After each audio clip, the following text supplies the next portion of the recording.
All right, welcome to part 3 of 3.9 with imaginary and complex numbers. In this one, we're going to do an example where, using the graph of a parabola, we are going to find the imaginary and complex roots. Also going to use the vertex form as well as some algebra on this. So you can see from the graph that the vertex, it's right on the grid, so the value is -2, 3. Given our vertex form, f of x is a times the quantity x minus h squared plus k, we can write the equation it's pretty straightforward here. Notice there's no stretch. It goes over 1 and up 1.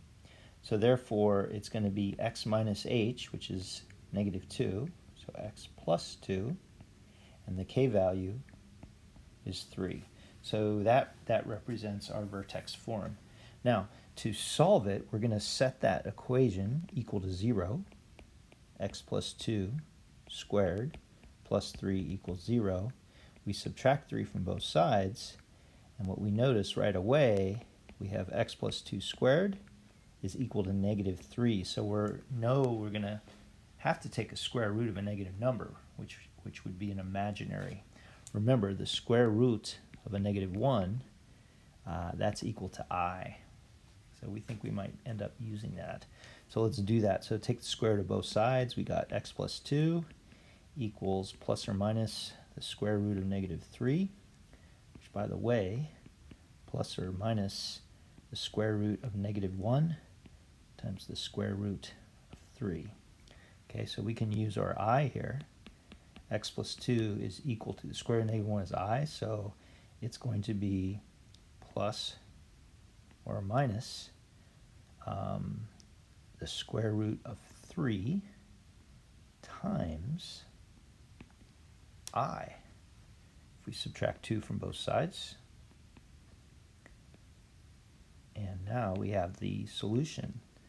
X is equal to -2 plus the square root of 3 times I, as well as -2 minus the square root of 3 times I. Those are the roots. Those are the solutions, but it's not the x-intercept. Note that in this case there are no x-intercepts. So these are complex numbers. And the question was said, find the roots. So those are the roots. You could think of them as plus or minus the square root of 3 times I, given that it's set at -2. Okay, so and that kind of makes sense. Like, here's our vertex, and then those would be our roots. The last thing to call your attention to, they give you the definition of a polynomial. The main thing I would say on this is we are going to do polynomials in AGS2, but notice it's the sum of x terms. X to the n, x to the n minus 1, x to the n minus 2, and so on, all the way down to the constant term. A's are just constants here. They're just different constants. Okay? And then the fundamental theorem of algebra means that an nth degree, let me use this here, an nth degree polynomial has n roots. So based on this, do you think that the quadratics always have 2 roots? And the answer is yes.